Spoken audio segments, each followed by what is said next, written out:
Hey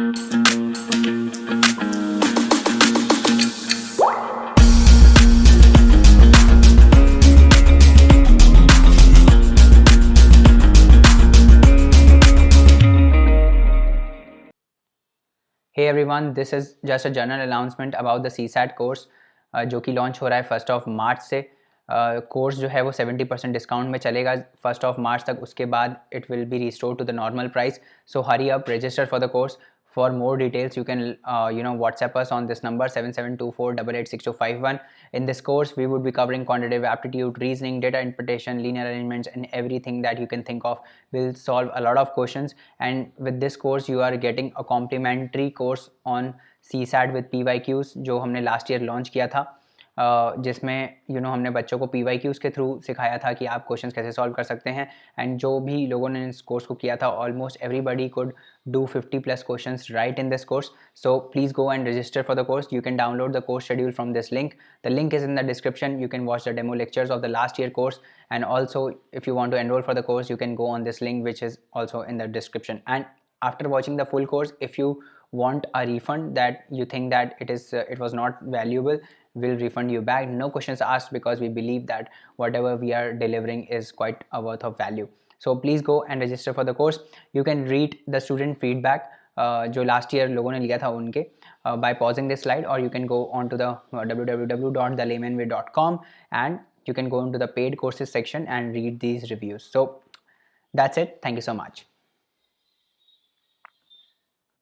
Hey everybody, welcome back to the Layman Way, जहाँ पे हम बजट डिस्कस कर रहे हैं। And today will finish part B of the budget, है ना।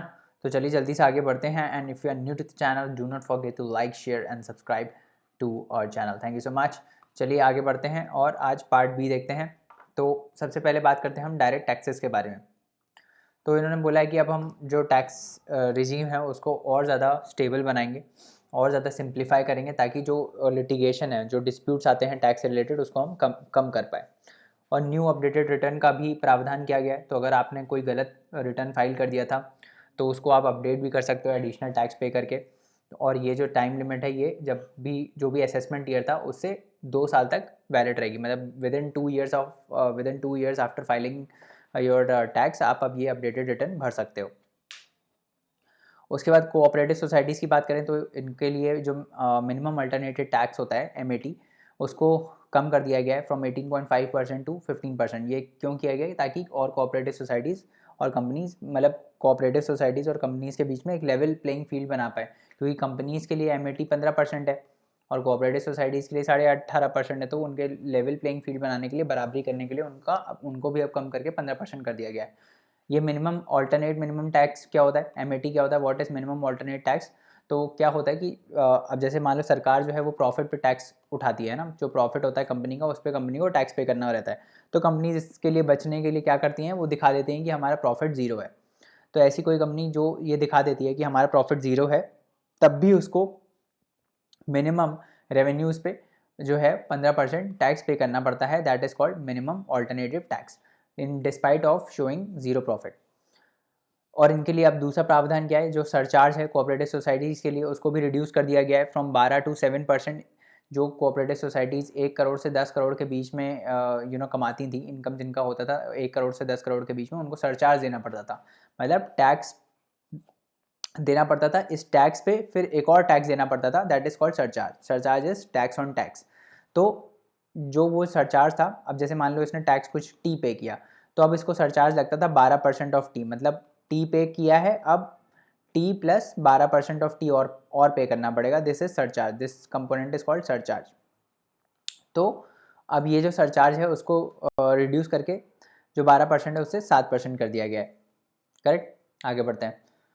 डिसेबिलिटी, जो डिफरेंटली एबल्ड पर्सन हैं उनको टैक्स रिलीफ दिया गया है। तो उनको अब एन्युटी और लमसम अमाउंट इंश्योरेंस कंपनी से डायरेक्ट मिल जाएगा। और जब उनकी एज जो है वो 60 साल से ऊपर हो जाएगी। On parents and guardians attaining the age of 60 years. तो 60 साल में जब आपकी 60 साल एज हो जाएगी तो आपको एन्युटी और लमसम अमाउंट इंश्योरेंस स्कीम से मिल जाएगा। इसके बाद नेशनल पेंशन स्कीम के कॉन्ट्रीब्यूशन की हम बात करें तो टैक्स डिडक्शन लिमिट जो है, जो पहले 10% हुआ करती थी, वो अब 14% कर दी गई है on employer contribution to NPS। जो स्टेट गवर्नमेंट एम्प्लॉयज़ है ना, तो जो स्टेट गवर्नमेंट एम्प्लॉयज़ हैं उनके जो एम्प्लॉयर्स हैं वो उनको एनपीएस देते हैं, मतलब उनके एम्प्लॉयर भी अपने साइड से पेंशन सिस्टम में, जो एम्प्लॉय का नेशनल पेंशन सिस्टम होता है उसमें पैसा डालता है, तो उसमें टैक्स डिडक्शन मिलता है, एनपीएस टैक्स डिडक्टेबल होता है ना। तो पहले वो टैक्स डिडक्शन जो है वो 10% पे होता था, अब वही बढ़ाकर 14% कर दिया गया है, तो कुल मिला के आपको कम टैक्स पे करना पड़ेगा। This brings them at par with central government employees, तो सेंट्रल गवर्नमेंट एम्प्लॉयज़ के लिए भी 14% ही है, तो बराबरी हो जाएगी। This would enhance social security benefits, तो इससे क्या होगा, जो स्टेट गवर्नमेंट एम्प्लॉयज़ हैं उनके सोशल सिक्योरिटी बेनिफिट्स में इंक्रीज़ होगा। उसके बाद स्टार्टअप्स के इंसेंटिव्स की अगर हम बात करें तो जो इनकॉर्पोरेशन का पीरियड है उसको इंक्रीज़ करके 31 मार्च 2023 कर दिया गया है। तो जो भी स्टार्टअप 31 मार्च 2023 से पहले रजिस्टर होता है वो टैक्स हॉलीडे के लिए एलिजिबल होगा, जो भी टैक्स एग्जेम्पशंस मिलते हैं उसके लिए एलिजिबल होगा। पहले ये 2022 था, समझ में आ रहा है। उसके बाद जो वर्चुअल डिजिटल एसेट्स हैं जैसे क्रिप्टो करेंसी हो गया है ना, या फिर कोई डिजिटल कॉइन हो गया, उस पर उसका अगर आप ट्रांजैक्शन करते हो तो उसके ट्रांजैक्शन पे आप 30% टैक्स लगेगा। उससे जो भी इनकम आ रही है, उसके ट्रांजैक्शन से जो भी इनकम आ रही है, ट्रांजैक्शन पे नहीं, उसके ट्रांजैक्शन से जो इनकम आ रही है उस पर 30% टैक्स लगेगा। तो specific tax regime for virtual digital assets, any income from transfer of any virtual digital asset to be tax at rate 30%, 30% पे टैक्स होगा कोई भी वर्चुअल डिजिटल एसेट होगा। तो no deduction in respect of any expenditure और allowance to be allowed while computing such income except cost of acquisition. तो मतलब मान लो आपने ये वर्चुअल डिजिटल एसेट जो भी एक्वायर किया होगा, तो उसके लिए मान लो आपको एक्स रुपीज़ लगा और आपने लेट से कुछ और भी पे किया इसको एक्वायर करने, मतलब एक्यूजेशन का आपका जो कॉस्ट था वो एक्स रुपीज़ था, और कुछ एडिशनल खर्चे हो गए, जैसे मान लो आपने कुछ भी एक्स्ट्रा फ़ी पे करी हो किसी एजेंट को, तो बस ये जो एक्यूजेशन कॉस्ट है, ये जो कॉस्ट ऑफ एक्यूजेशन है, बस यही डिडक्टेबल होगा इनकम से। ये जो बाकी इसके अलावा जितने भी एक्सपेंडिचर होंगे उसको डिडक्ट नहीं किया जाएगा इनकम से, ठीक है। यही बोल रहा है, no deduction in respect of any expenditure और allowance to be allowed while computing such income except such, क्योंकि अगर आप इनकम कम कर दोगे तो आपके ऊपर टैक्स भी कम लगेगा ना। तो ये जो 30% वाला टैक्स है ये और कम हो जाएगा, तो लोग क्या करेंगे, लोग अपनी इनकम कम दिखाने के लिए सारे एक्सपेंडिचर इसी में ही जोड़ देंगे। तो वही यही बोल रहा है कि जो एक्सपेंडिचर है वो बस कॉस्ट ऑफ एक्विजिशन ही उसमें से माइनस हो सकता है, इसके अलावा जितने भी आपने एक्सपेंडिचर किए हैं वो इसमें माइनस नहीं होंगे। Loss from transfer of virtual digit asset can not be set off against any other income, है ना। तो मान लो आपको किसी और, मान लो आपने बिटकॉइन में इन्वेस्ट किया था लेट से, ठीक है, और एक दूसरा डॉज कॉइन में इन्वेस्ट किया था, तो डॉज कॉइन से आपको बहुत ज़्यादा लॉस हो गया, बिटकॉइन से प्रॉफिट हुआ, तो ये जो नेगेटिव वाला ये आप सेटलमेंट नहीं कर सकते हो। इसको बेचने से जो इनकम आएगा ना उस पर 30% टैक्स ही लगेगा। आप ये नहीं बोल सकते यार यहाँ तो मेरे को लॉस हुआ तो नेट पे लगाओ, नेट पे नहीं लगेगा। समझ में आ रहा है, जस्ट समझाने के लिए बोल रहा हूँ। Loss from transfer of virtual digital asset can not be set off against any other income to capture the transaction details tax deduction at source to be provided on the payment mode in relation to the transfer of virtual digital asset. तो अब TDS कटेगा basically आपका, जब भी आप virtual digital asset को transfer करोगे, कितना परसेंट पे, 1% पे, और such consideration above a monetary threshold. तो एक पर्टिकुलर थ्रेशोल्ड होगी, उसके ऊपर अगर आप ट्रांजेक्शन करते हो वर्चुअल डिजिटल एसेट में तो 1% आपका TDS कटेगा। Gift of virtual digital asset also to be tax in the hands of the recipient. तो अगर कोई गिफ्ट दे रहे हो आपको, आपने मान लो आजकल जैसे लिफाफे की जगह पेटीएम हो रहा है ना, तो आप भी पेटीएम की जगह लेट्स से अब आप बिटकॉइन दे देते हो किसी को, या बिटकॉइन नहीं, कोई सस्ता कॉइन दे देते हो, मान लो डॉज कॉइन दे देते हो कि भाई लो तुम एक डॉज कॉइन ले लो शगुन के तौर पे, है ना। तो इस पे भी टैक्स लगेगा, ठीक है, इस पे भी 30% टैक्स लगेगा। तो जो रेसिपिएंट है जिसको आप दे रहे हो, तो दूल्हे को या ब्राइड को दे रहे हो, तो वो इसके ऊपर टैक्स पे करेगा 30%, ठीक है, यही बोल रहा है वो। लिटिगेशन मैनेजमेंट की बात करें तो इसमें आप देखो कुछ कुछ कभी कभार क्या होता है ना, जो टैक्स रिलेटेड डिस्प्यूट्स होते हैं उसका केस पहले हाई कोर्ट में जाता है, फिर हाई कोर्ट में पेंडिंग, और फिर वही केस सुप्रीम कोर्ट में दोबारा हो जाता है, तो ये दो बार ओवरलैपिंग ऑफ केसेस हो जाती है, तो इसको हटाने की बात की गई है। तो जो जहाँ भी ऐसे केसेस हैं जहाँ पे क्वेश्चन ऑफ लॉ आइडेंटिकल है to the one pending in the High Court or the Supreme Court, the filing of appeal by the department shall be deferred till such question of law is decided by the court। अगर जब तक वो question of law decide नहीं होता तब तक आगे proceedings रद्द कर दी जाएंगी। कोई भी अपील आप नहीं कर सकते उसके अगेंस्ट, उस ऑर्डर के अगेंस्ट। आप भाई हाई कोर्ट में हो, हाई कोर्ट में केस चल रहा है, उसकी अपील फिर आपने कर दी सुप्रीम कोर्ट में, दो बार केस चला गया, दोनों जुडिशरी का टाइम वेस्ट हो रहा है। जब तक क्वेश्चन ऑफ लॉ डिसाइड नहीं होगा तब तक ये अपील नहीं कर सकते आप, बस यही बोल रहा है। इससे क्या होगा, रिपीटेड लिटिगेशन जो है वो रिड्यूस होगा। Tax incentives to international financial service centre, जो IFSC गिफ्ट सिटी हमारी, उसमें टैक्स इंसेंटिव्स को और कुछ कंडीशंस लाई गई हैं। तो इन सारे टैक्सेस को एग्जेम्प्ट किया गया है। कौन कौन से टैक्सेस हैं? Income of non resident from offshore derivative instrument, तो कोई भी नॉन रेजिडेंट अगर कोई इनकम कमाता है बाहर के डेरिवेटिव से, बाहर का कोई किसी ने इशू किया है वहाँ से कोई इनकम आ रही है, तो उस पर अब एग्जेम्प्ट किया गया है टैक्स। उसके अलावा जो काउंटर डेरिवेटिव्स होते हैं जो बाहर की agency offshore banking units issue कर रहे हैं, उस पर टैक्स अब एग्जेम्प्ट किया गया है। उसके अलावा जितनी भी रॉयल्टी और इंटरेस्ट आ रहा है on account of lease of ship, इसको भी एग्जेम्प्ट किया गया। उसके बाद पोर्टफोलियो मैनेजमेंट सर्विसेज जो हैं उससे जो भी इनकम आ रही है उसको भी एग्जेम्प्ट किया गया टैक्सेस से। तो ये सब आप याद कर लेना। उसके बाद सरचार्ज की बात करें तो जो सरचार्ज है ऑन एसोसिएशंस ऑफ पर्सनस, एक टाइप का कंपनी होता है। जैसे एसोसिएशंस ऑफ पर्सन पे पहले जो सरचार्ज है उसको कैप किया गया है, कितना, उसको कैप कर दिया गया है एट 15%। ठीक है, तो सरचार्ज है for association on association of persons, उसको कैप कर दिया गया है 15% पे। क्यों किया गया है? ताकि डिस्पैरिटी रिड्यूस हो पाए इंडिविजुअल कंपनीज और एसोसिएशन ऑफ पर्सनस पे। जो सरचार्ज है लॉन्ग टर्म कैपिटल गेंस पे, अगर जो भी ऐसा कोई लॉन्ग टर्म कैपिटल गेन जो किसी एसेट को ट्रांसफ़र करने से आ रहा है उसको भी कैप कर दिया गया है at 15%। Deterrence against tax evasion, no set off any loss to be allowed against undisclose income detected during search and survey operation. तो मान लो आपने कोई इनकम शो नहीं करी थी सरकार को, और फाइनली वो जब आपके ऊपर रेड वेट पड़ा तो वो इनकम डिस्क्लोज हो रही है, तो आप ये नहीं बोल सकते मेरे को यहाँ पे तो लॉस हुआ था, इस शेयर में मेरे को लॉस हो गया, तो आप इस लॉस को इस अनडिस्क्लोज इनकम के साथ वो कर लो, मतलब एडजस्ट कर लो। नहीं, ऐसा नहीं हो सकता। तो मान लो आपको यहाँ लॉस हुआ था वाई रुपीज़ का, और आपकी डिस्क्लोज इनकम है एक्स रुपीज़ अनडिस्क्लोज इनकम, तो आप ये नहीं बोल सकते कि अब मेरी नेट जो अनडिस्क्लोज इनकम होगी वो एक्स माइनस वाई होगी, क्योंकि मैं ये जो लॉस है उसको एडजस्ट कर रहा हूँ यहाँ पे। ऐसा नहीं हो सकता, तो यही बोल रहा है वो। उसके बाद रैशनलाइजिंग TDS प्रोविजंस, तो टैक्स डिडक्शन एट सोर्स को रैशनलाइज किया गया है। बेनिफिट जो हैं वो अब एजेंट्स को पास होंगे, है ना। अब जो भी एजेंट्स हैं जो बेनिफिट प्रोवाइड कर रहे हैं 20,000 से ऊपर किसी भी रेसिपिएंट को, वो tax deduction provided to person giving benefits, उनको बेनिफिट दिया गया है TDS का। TDS tax deduction provided to person giving benefits if the aggregate value of such benefit exceeds ₹20,000। तो मान लो कोई एजेंट जो है वो, जैसे कोई कार डीलर है ना, वो बेनिफिट दे रहा है 20,000 रुपये का, तो उससे जो इनकम आ रही है ना उससे वो 20,000 रुपये माइनस कर सकते हैं, मतलब टैक्स डिडक्ट कर सकते हैं, है ना। उसके बाद आगे बढ़ते हैं, हम इनडायरेक्ट टैक्सेस की बात करते हैं। तो GST में प्रोग्रेस देखने को मिला है, GST जो है वो इंक्रीज़ हुआ है, कलेक्शन इंक्रीज़ हुआ है। स्पेशल इकोनॉमिक जोन्स की बात करें तो कस्टम एडमिनिस्ट्रेशन ऑफ SEZs को हम पूरा इंफॉर्मेशन टेक्नोलॉजी ड्रिवन बनाएंगे, है ना, और ये फंक्शन करने लगेगा ऑन कस्टम्स नेशनल पोर्टल। कब से? 30 सितंबर 2022 से ये वहाँ पे फंक्शन करने लगेगा। उसके बाद custom reforms and duty rate changes की बात करें तो फेसलेस कस्टम को इस्टेब्लिश कर दिया गया, मतलब अब आपको पर्सनली फिजिकली नहीं जाना पड़ेगा, वीडियो कॉन्फ्रेंसिंग के थ्रू आप कस्टम क्लियरेंस करा सकते हो। तो ये है। उसके बाद project imports and capital goods की बात करते हैं। Gradually facing out of concessional rates in capital goods and project imports and applying a moderate tariff of 7.5%।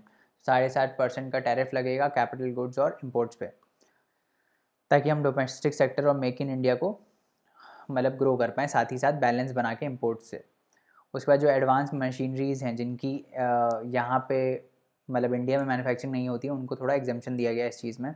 उसके बाद और कुछ एग्जामेशन दिए गए हैं कुछ चीज़ों के लिए, जैसे specialise castings, ball screw, linear motion guides, ताकि इसकी डोमेस्टिक मैन्युफैक्चरिंग जो है उसको इनकरेज किया जा सके।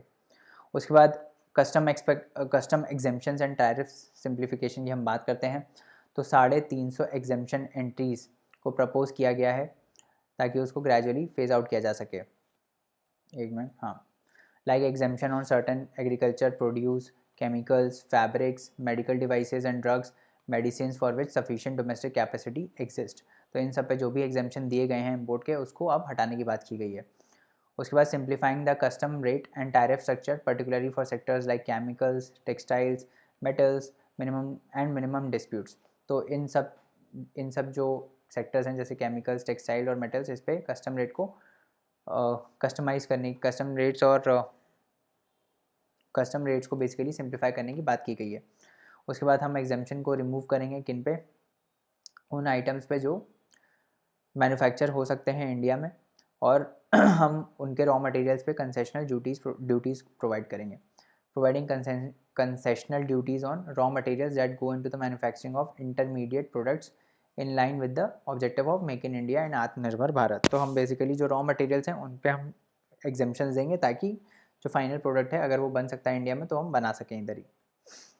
उसके बाद सेक्टर स्पेसिफिक प्रपोजल्स की बात करें तो इलेक्ट्रॉनिक्स की बात करते हैं। Custom duty rates to be calibrated to provide a good rated structure. तो इलेक्ट्रॉनिक्स पे बेसिकली अब कस्टम ड्यूटी रेट को हम रैशनलाइज करेंगे ताकि हम डोमेस्टिक जो मैन्युफैक्चरिंग है वेरिएबल डिवाइसेस की, हेरेबल डिवाइसेस की और इलेक्ट्रॉनिक स्मार्ट मीटर्स की, उसको इनकरेज कर पाएँ। ड्यूटी कंसेशन मिलेंगे, ड्यूटी कंसेशन सॉरी एग्जाम्पशंस ही है बेसिकली, ड्यूटी कंसेशंस मिलेंगे किस पे, ट्रांसफ़र जो मोबाइल फ़ोन्स के ट्रांसफार्मर, मोबाइल फ़ोन चार्जर्स के जो ट्रांसफार्मर्स होते हैं और जो कैमरा लेंस होते हैं मोबाइल कैमरा मॉड्यूल के, और ऐसे कुछ आइटम्स जिसकी हम डोमेस्टिक मैन्युफैक्चरिंग को इनेबल करना चाहते हैं, और बेसिकली जितने भी हाई ग्रोथ इलेक्ट्रॉनिक आइटम्स हैं उन पे हम ड्यूटी को कंसेशन देंगे, मतलब ड्यूटी कम करेंगे। जेम्स एंड ज्वेलरी की अगर हम बात करें तो custom duty on cut and polish diamonds and gem stones to be reduce to 5%, तो ये 5% हो जाएगी इन पे। उसके बाद जो सॉन डायमंड्स हैं, सॉन डायमंड्स मतलब जो अनप्रोसेस डायमंड्स होते हैं ना, मतलब जिन पे कोई वर्क नहीं हुआ होता है, अनवर्कड डायमंड्स जिसको बोलते हैं, जिन पे कोई वर्कड नहीं हुआ होता है, अनवर्कड डायमंड्स, इन पे बेसिकली जो ड्यूटी है वो नील कर दी गई है, ज़ीरो कर दी गई है। उसके बाद to give a boost to gems and jewellery sector, a simplified regulatory framework to be implemented by June this year. Simplified, एक सिंप्लीफाई बेसिकली रेगुलेटरी फ्रेमवर्क ले आएंगे इसको फैसिलिटेट करने के लिए, to facilitate export of jewellery through e commerce. Custom duty of at least ₹400 पर KG to be paid on imitation jewellery import. तो जो भी ज्वेलरी इम्पोर्ट है उस पर 400 पर केजी का कस्टम ड्यूटी लगेगा, to disincentivise import of undervalued imitation jewellery. ठीक है, आगे बढ़ते हैं। केमिकल्स की बात करते हैं तो custom duty on certain critical chemicals namely methanol, acetic acid, heavy feed stocks for petroleum refining being reduced, इस पे जो है ड्यूटी वो रिड्यूस करी गई है। कस्टम ड्यूटी किस पे रिड्यूस करी है, methanol, acetic acid, heavy feed stocks for petroleum refining, इन सब पे ड्यूटी को रिड्यूस किया गया है। और कुछ पे बढ़ाया गया जैसे sodium cyanide for which adequate domestic capacity exist. तो जिसकी डोमेस्टिक मैन्युफैक्चरिंग हो सकती है उस पर ड्यूटी बढ़ाई है, जिस पे नहीं हो सकती उसकी कम कर दी गई है।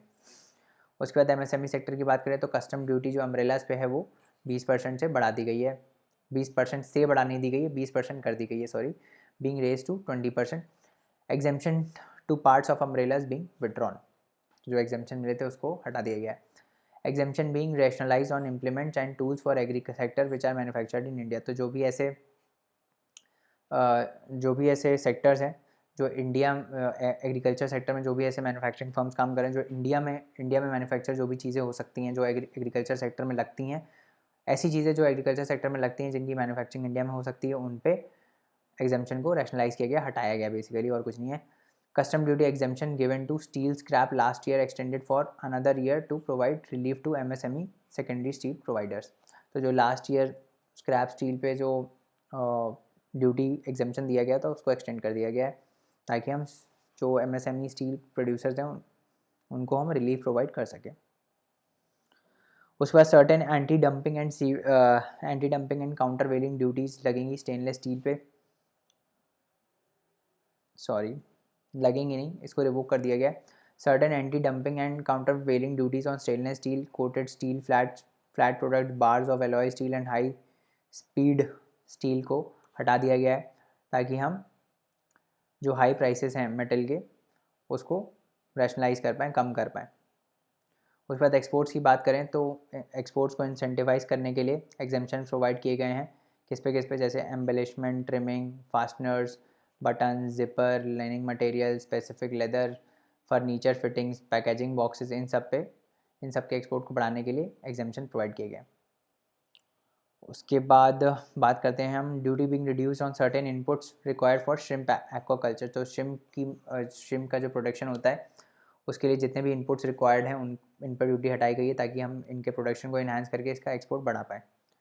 Tariff measure to encourage blending of fuel. तो जो भी अभी ब्लेंडिंग नहीं कर रहे हैं तो जो भी अनब्लेंडेड फ्यूल है अब वो उस पर एडिशनल एक्साइज ड्यूटी लगेगी कितनी, 2 रुपये पर लीटर की फ्रॉम 1 अक्टूबर 2022। तो इससे क्या होगा, इथेनॉल ब्लेंडिंग बढ़ेगी, है ना। अब हम देख लेते हैं कि जो सेंटर है उसका जितना भी पैसा आ रहा है वो सबसे ज़्यादा पैसा कहाँ पे आता है। ये इंपॉर्टेंट हो जाता है क्योंकि ट्रेंड्स इंपॉर्टेंट होता है। अभी हम अगले लेक्चर में ट्रेंड्स भी देखेंगे। तो रुपी जो सरकार के पास जितना पैसा आता है उसमें से सबसे ज़्यादा पैसा कहाँ से आता है, देखो इसमें सबसे ज़्यादा पैसा कहाँ से आ रहा है, बोरोइंग से आ रहा है। तो सबसे ज़्यादा जो सरकार है वो बोरो करती है, 35% बोरोइंग से आता है। उसके बाद दूसरा कहाँ से आ रहा है, दूसरा सबसे ज़्यादा कहाँ से आ रहा है, जीएसटी से आ रहा है। तो इनडायरेक्ट टैक्स से आ रहा है दूसरा जीएसटी से आ रहा है। तो सबसे ज़्यादा रुपी कहाँ से आ रहा है, सबसे ज़्यादा पैसा सरकार के पास बोरिंग से आ रहा है, उसके बाद जीएसटी से आ रहा है, उसके बाद आपका इनकम टैक्स और कॉरपोरेशन टैक्स से आ रहा है, करेक्ट। और इसके बाद फिर फाइनली आपकी एक्साइज ड्यूटी आती है ना। बस इसके बाद याद नहीं रखना है। इसके बाद एक्सपेंडिचर जो सरकार का हो रहा है वो सबसे ज़्यादा एक्सपेंडिचर किस में होता है, कहाँ होता है, सबसे ज़्यादा जो सरकार पैसा दे रही है वो दे रही है इंटरेस्ट पेमेंट पे। तो जो भी लोन ले रखे हैं पहले से उस पर जो इंटरेस्ट पे हो रहा है उस पर सबसे ज़्यादा पैसा जा रहा है, दैट इज़ 20%। उसके बाद उसके बाद स्टेट्स का शेयर जो होता है टैक्सेस और ड्यूटीज़ में, ये दूसरा सबसे ज़्यादा है, कितना है, 17%। उसके बाद देख लेते हैं सेंट्रल सेक्टर स्कीम जो है उसमें 15% जा रहा है। और इसके बाद फाइनेंस कमीशन और उसके जो रिकमेंडेशंस होते हैं जो ट्रांसफ़र वाले होते हैं कि आप ये पैसा यहाँ ट्रांसफ़र करिए, उसके 10% है। उसके बाद सेंट्रली स्पॉन्सर्ड स्कीम्स पे 9% जा रहा है। और उसके बाद सब्सिडी और अदर एक्सपेंडिचर्स बाकी सब। मेन आपको शुरुआत के 3 याद रखने है ना। तो हम एक बार इसका ऑर्डर देख लेते हैं। तो पैसा सबसे ज़्यादा आ कहाँ से रहा है, ये है where it is coming from. तो कहाँ से आ रहा है, सबसे ज़्यादा बोरोइंग से आ रहा है, उसके बाद जीएसटी, उसके बाद कॉर्पोरेशन टैक्स और इनकम टैक्स से लगभग बराबर आ रहा है। उसके बाद एक्साइज और कस्टम। और सबसे ज़्यादा पैसा जा कहाँ पे रहा है, इंटरेस्ट पेमेंट में सबसे ज़्यादा जा रहा है। उसके बाद स्टेट्स का शेयर जो टैक्सेस में होता है उसमें जा रहा है, सेंट्रल सेक्टर स्कीम्स में जा रहा है, और फाइनेंस कमीशन के जो ट्रांसफर्स हैं उसमें जा रहा है, सेंट्रली स्पॉन्सर्ड स्कीम्स में जा रहा है, और फिर फाइनली एंड में सब्सिडीज़ एंड डिफेंस पे जा रहा है। ठीक है, तो ये हमने देख लिया मोटा मोटा बजट के की highlights. So thank you so much. अगले लेक्चर में हम इन्फोग्राफिक्स से स्टार्ट करेंगे रिवीजन। तो इकोनॉमिक सर्वे का जो इन्फोग्राफिक्स है वो हम देखेंगे ताकि आपके दिमाग में एकदम से बैठ जाए ये चीज़, है ना। तो चलिए गाइस, अगले लेक्चर में मिलते हैं। For more such lectures you can log on to www.thelaymanway.com. Thank you so much for listening. Please leave us a review. The link is in the description. And you can also explore YouTube where we have a lot of static topics where you can learn from. तो चलिए guys, अगले lecture में मिलेंगे और infographics हम start करेंगे अगले lecture में। तब तक के लिए पढ़ते रहिए। Thank you so much, bye bye and take care.